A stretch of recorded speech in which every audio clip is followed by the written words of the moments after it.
Alors que le nombre de blessés parmi les gilets jaunes ne cesse de croître, la répression policière est au cœur des interrogations, un traitement bien différent de celui des émeutes des banlieues de 2005. 5 jours après l'annonce d'une liste de gilets jaunes pour les élections européennes, on compte déjà 2 défections dans les rangs. Entre la pression des gilets jaunes et la pression médiatique, la liste pourrait avoir du mal à aller jusqu'au mois de mai. La Pologne, 5e exportateur européen de viande bovine mis en cause dans un scandale sanitaire. Une vidéo prise en caméra cachée montre des vaches agonisantes, malades, abattues puis découpées pour leur viande. Un nouvel épisode qui montre les limites du marché commun européen.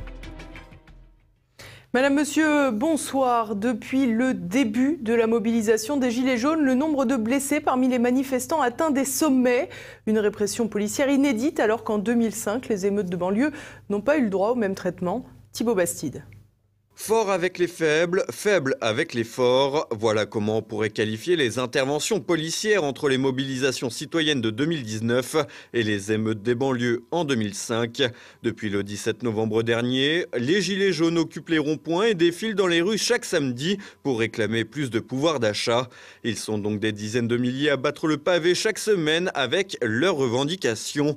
Si les manifestations se déroulent pour la plupart dans le calme, paradoxalement, le nombre de blessés ne cesse de s'amplifier, alors que le gouvernement et en particulier le ministre de l'Intérieur Christophe Castaner ont multiplié les prises de parole pour dénoncer la prétendue violence extrême des gilets jaunes et des casseurs. Depuis le début de l'année, pas un mot officiel sur les violences policières. Pourtant, les méthodes commandées par la place Beauvau mériteraient d'être commentées. Usage important, voire excessif de milliers de grenades de désencerclement, tirs tendus de lanceurs de balles de défense, plus communément appelés flashballs, ou encore interpellation plus que musclée.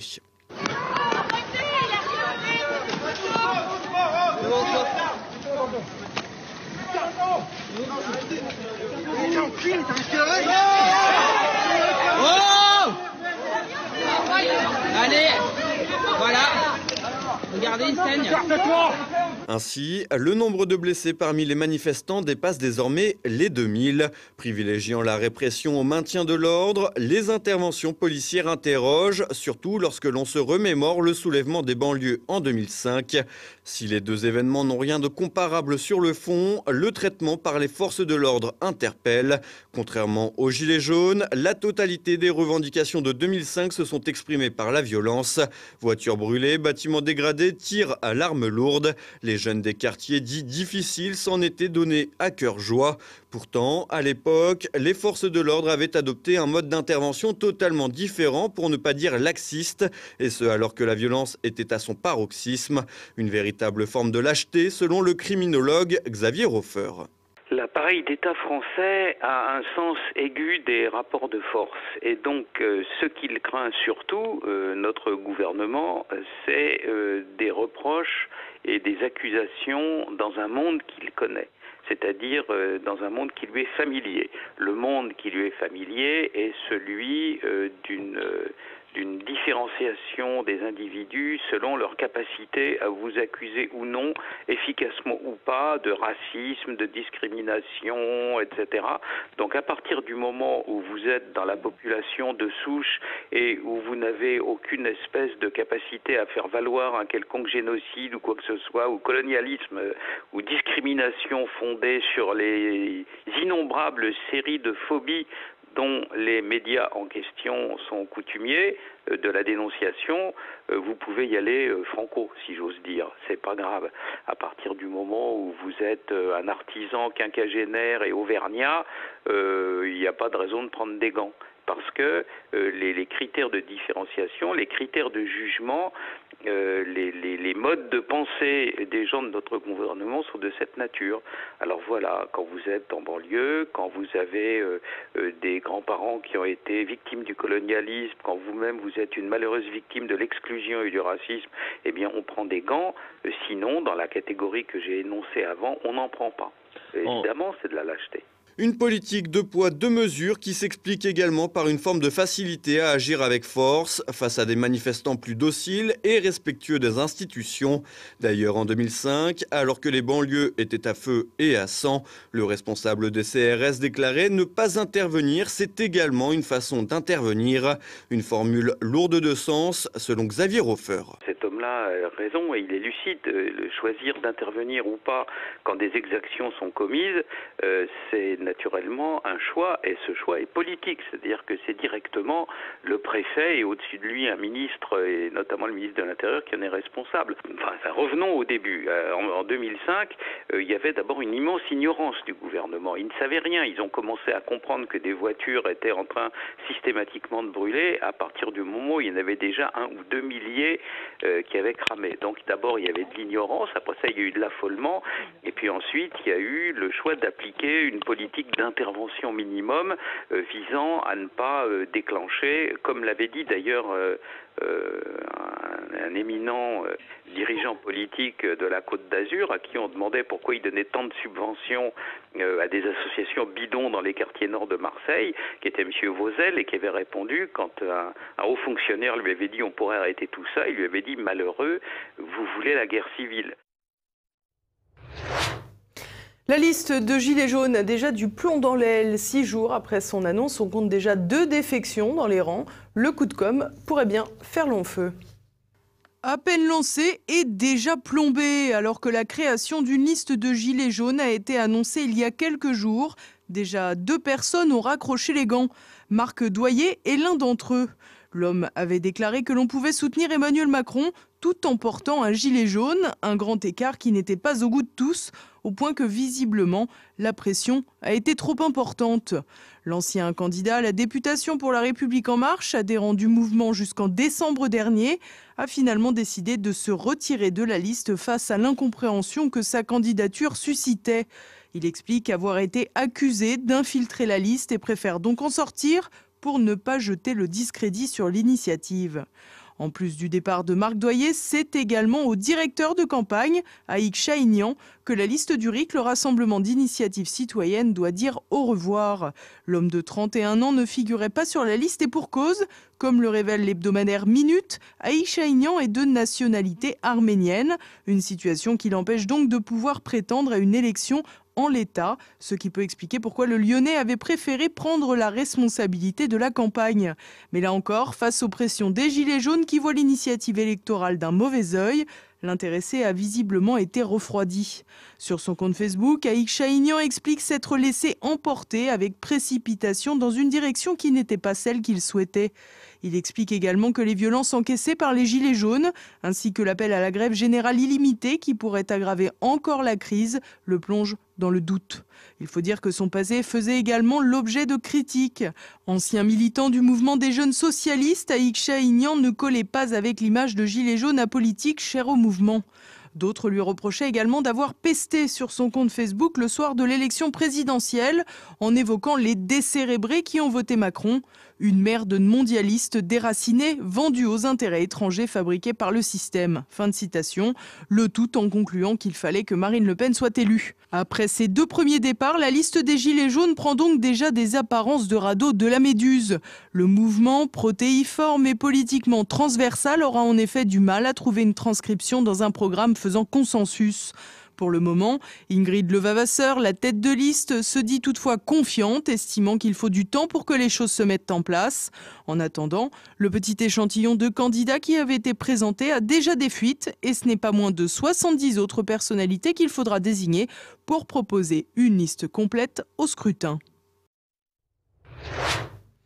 De la viande de bœuf malade tout droit venue de Pologne, c'est le nouveau scandale sanitaire qui pourrait agiter l'Union européenne. Outre le problème de santé publique, c'est tout le fonctionnement du marché européen qui montre ses limites. Olivier Frère-Jacques.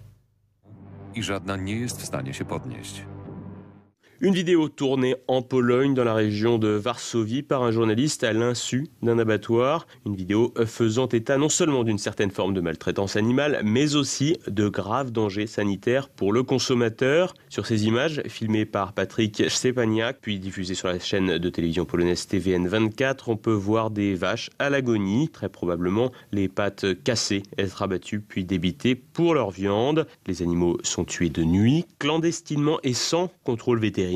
Les images posent d'autant plus de problèmes que l'on y voit distinctement du personnel découper des bouts de viande infectés, des plaies de pression et des tumeurs. Il n'est pas inutile de préciser que les bêtes en question sont des vaches laitières et donc qu'elles ne sont en principe pas vouées à produire de la viande, mais mises à contribution pour des mises bas et des lactations. Une autre face du problème de l'abattage industriel est soulevée ici. Il est en effet plus rentable pour l'éleveur polonais de vendre ses vaches que de les euthanasier. Dans le premier cas, il dépense de l'argent. Dans le second cas, il en gagne. Le choix est donc vite fait. Une constatation qui peut aussi expliquer qu'en France, 35% des bovins abattus sont des vaches laitières.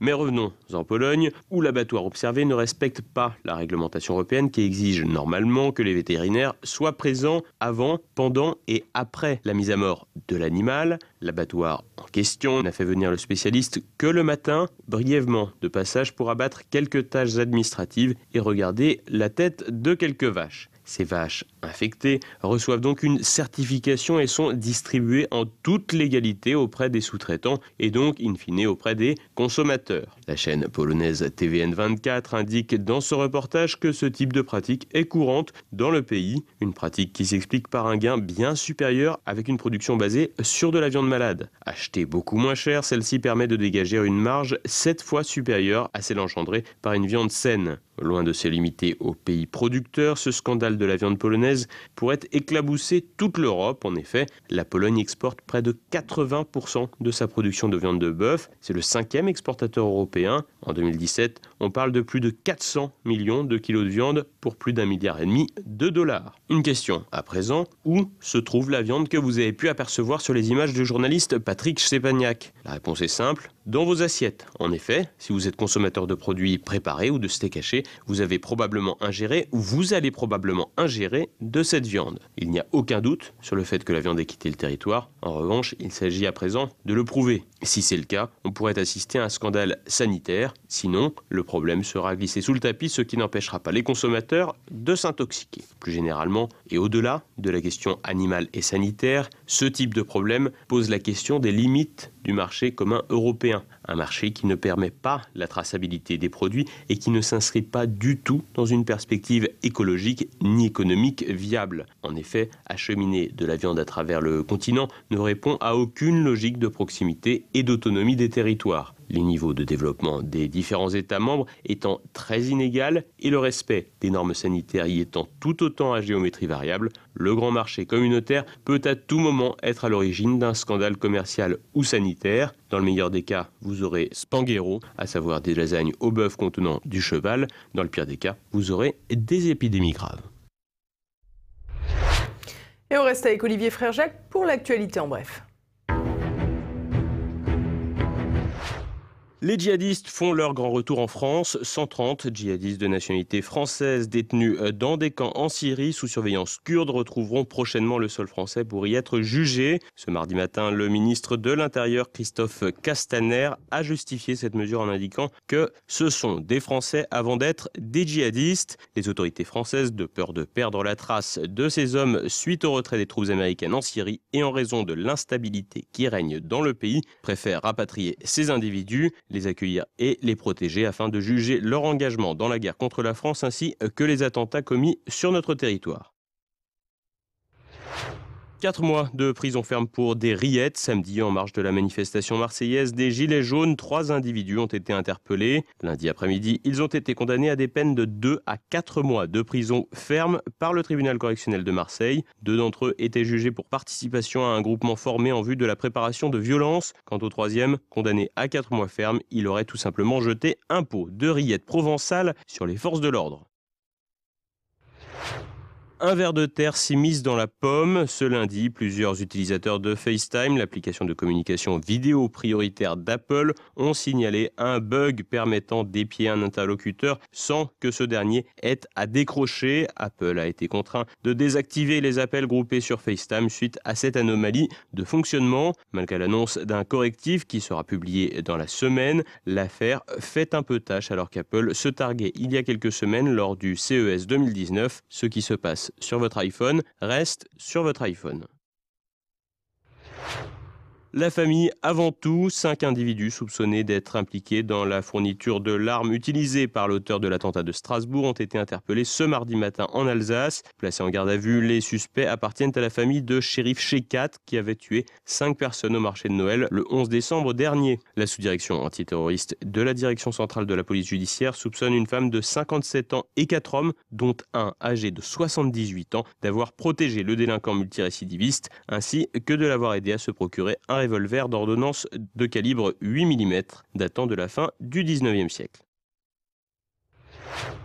Aurore Berger, nouvelle victime des réseaux sociaux. Le député La République En Marche, Aurore Berger, a été la cible d'un nouveau canular largement propagé et alimenté par les réseaux sociaux. Selon cette farce, le porte-parole d'En Marche aurait vivement critiqué le pouvoir d'achat des agriculteurs en disant qu'ils se plaignent alors qu'ils bénéficient gratuitement de légumes et de lait inventés de toutes pièces. L'information a été relayée par un compte Facebook parodique avant d'être partagée par des milliers d'utilisateurs outrés. Une bonne affaire de conclu. Valérie Pécresse, actuelle présidente de la région Île-de-France, l'avait annoncé pendant la campagne des élections régionales de 2015. En cas de victoire, le conseil régional déménagerait ses bureaux de l'autre côté du périphérique. Lundi, elle a annoncé la vente de l'ancien siège du conseil boulevard des Invalides dans le 7e arrondissement de Paris, cédé à la compagnie d'assurance AG2R La Mondiale pour la somme de 176,1 millions d'euros. La région prétend ainsi montrer l'exemple en s'installant dans un quartier dit populaire en Seine-Saint-Denis. Terminus d'une année noire pour la SNCF suite à la publication du rapport de l'ARAFER qui constatait qu'en 2018, 25% des TGV n'arrivaient pas à l'heure. La direction de la SNCF a mis en place une cellule de crise pour répondre aux problèmes de prix et de régularité qui exaspèrent de plus en plus les Français. Les mesures mises en place pour une meilleure prévention des pannes ou des problèmes matériels risquent de coûter plus cher à l'entreprise. Reste à savoir si les retards cesseront de coller à la peau du TGV en 2019. Et voilà, on arrive déjà à la fin de cette édition. Dans un instant, découvrez un nouvel épisode de La Petite Histoire. Cette semaine, Christopher Ladd nous parle de la capture par la cavalerie française de la flotte hollandaise en janvier 1795.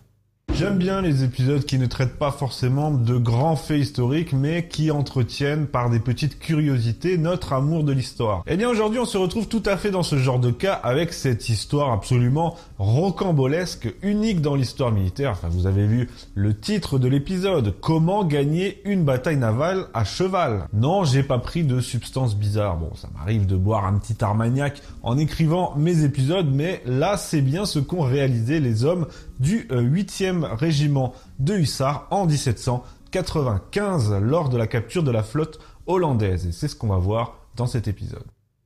Et puis ce soir, retrouvez également Passé Présent. Philippe Conrad évoque la naissance du fascisme en Italie, puis Yann Sica raconte la fin des aventures du navire Bounty dans le Pacifique Sud. Tout de suite, eh bien, évidemment, c'est le moment de retrouver la chronique de la France de Campagnol avec Christian Combaz, puis François Billot de Lochner avec Mes Libertés Politiques. Et quant à moi, c'est le moment de vous quitter. Merci pour votre fidélité. À demain. Bonsoir.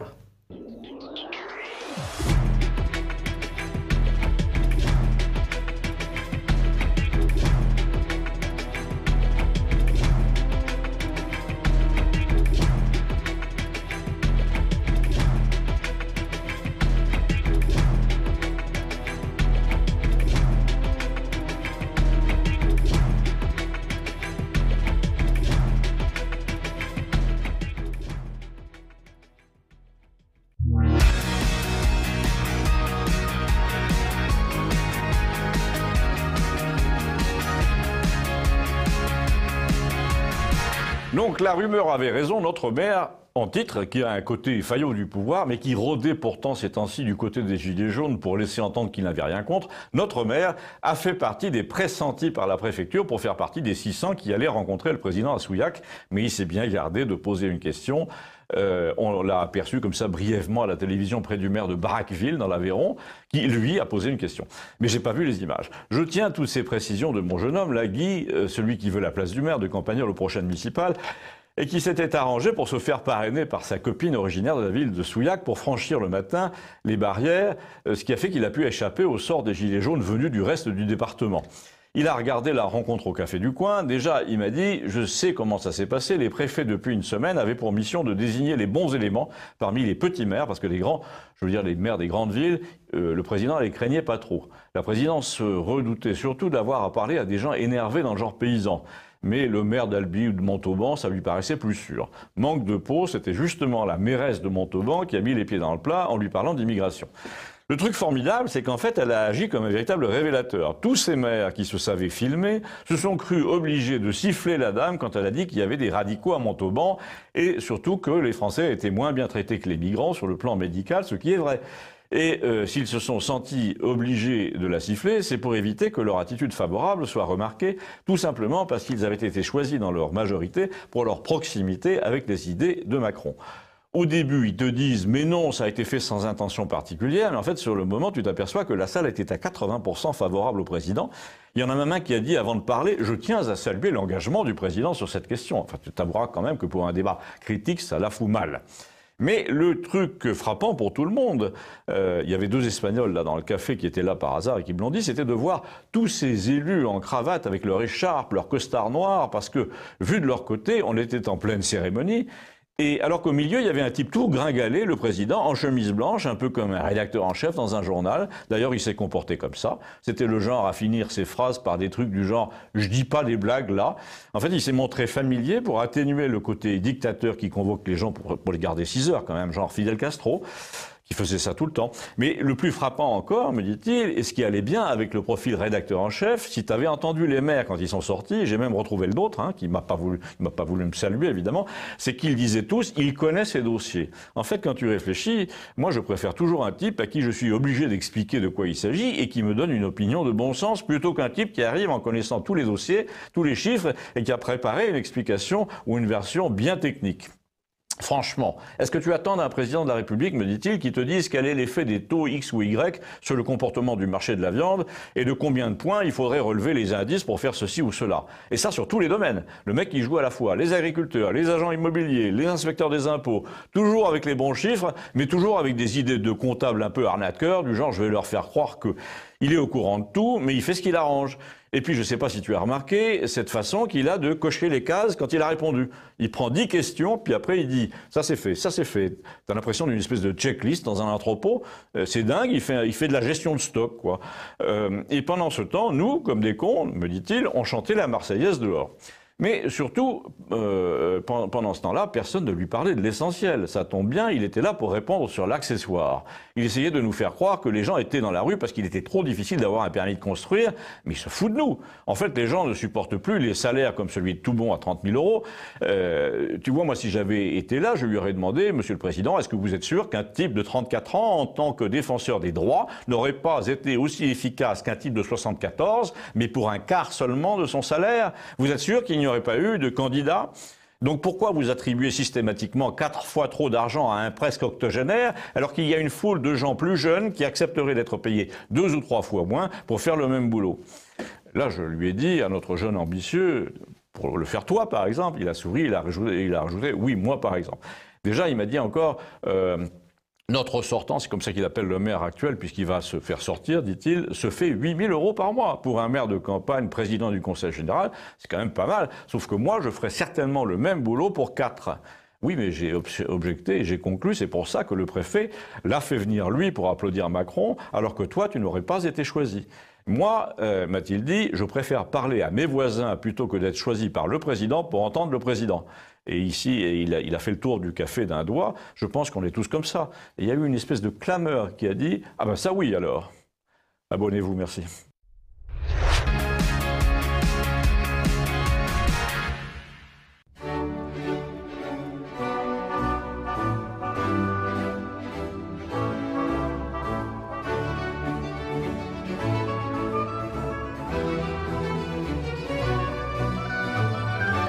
La bourse de Paris a fini sa pire année depuis 2011 en chute de 11%. Les autres indices boursiers dans le monde connaissent une évolution similaire. Examinons la situation dans les deux plus grandes puissances économiques mondiales. Wall Street a connu un repli de plus de 10% sur le seul mois de décembre. Il s'agit de la plus forte baisse mensuelle depuis février 2009. Du côté de la Chine, la bourse de Shanghai a lourdement chuté en 2018, perdant le quart de sa valeur. Cerise sur le gâteau, la bulle du Bitcoin a explosé en vol. Tout ça peut rendre pessimiste pour les perspectives en matière économique pour l'année qui s'ouvre. Et l'Europe dans tout ça? La division du travail à l'échelle internationale est le grand mythe dont on mesure aujourd'hui les effets les plus pervers. Elle a conduit à une paupérisation dramatique des classes moyennes européennes. Celles-ci, en effet, sont privées de travail au profit de la main-d'œuvre inépuisable fournie par ce qui s'appelait naguère le tiers-monde. On ne fabrique plus grand-chose en Europe, on ne produit plus grand-chose en Europe. Les dettes publiques augmentent pour nourrir un semblant de pouvoir d'achat à destination de populations déboussolées qui prennent conscience de leur appauvrissement lent mais inéluctable. Cela explique que la grogne sociale vienne s'ajouter à l'amoncellement de sombres nuages concernant l'économie en général. Quelle solution peut apporter Emmanuel Macron à ce panorama plutôt sinistre, lui qui a choisi pour la campagne des européennes de, je cite, « tout miser sur l'Europe ». L'Europe est un château de cartes dont la stabilité est chaque jour moins crédible. Le château de cartes risque de s'écrouler très vite et un gigantesque chantier de reconstruction risque de s'ouvrir plus vite qu'on ne le pense. Vous pouvez m'écrire si vous le souhaitez. À très bientôt.